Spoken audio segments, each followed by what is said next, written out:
Sobat, saya Sunarno Edibowo memberikan umpatan persoalan mahasiswa UGM yang berhubungan dengan Undang-Undang ITE.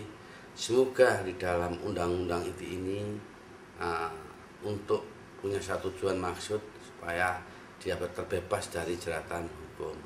Hal ini adalah merupakan satu bagian, satu proses sehingga tahu mahasiswa supaya ngerti tentang apa itu Undang-Undang ITE sebagaimana dalam Undang-Undang Nomor 11 Tahun 2008 Pasal 28 dan Pasal 45. Demikian, terima kasih.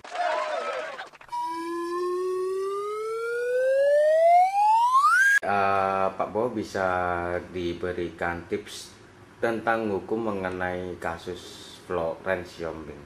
Ya, itu memang ada tindak pidananya, ada aturan hukum, ada kekuatan hukumnya, yaitu Undang-Undang 11 tahun 2008 tentang IT, yaitu pada pasal 28, barang siapa menyebarkan atau menista atau berita kebohongan tentang menyangkut SARA, itu ancamannya adalah pada pasal 45 adalah 6 tahun, dendanya 1 miliar.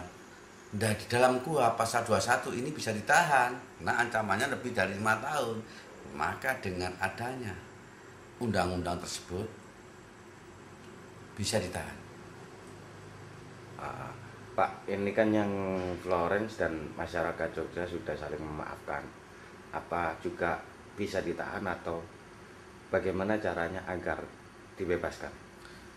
Kalau dibebaskan ketika dalam penyidikan sudah ada 2 alat bukti sebagaimana dengan pasal 183 KUHP, yaitu 2 alat bukti yang cukup, maka dengan demikian bisa untuk bukti permulaan yang cukup, maka pihak penyidik, pihak kepolisian menahan karena ancamannya bisa.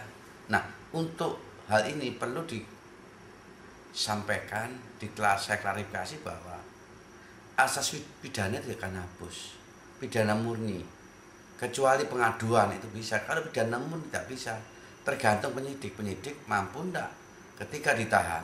Salah satunya harus ada persyaratan sesuai dengan KUHP, itu diatur lagi dengan PP 83 tahun 28 tahun 83 dalam pasal 35, yaitu ketika dia ada penangguhan atau pengalihan harus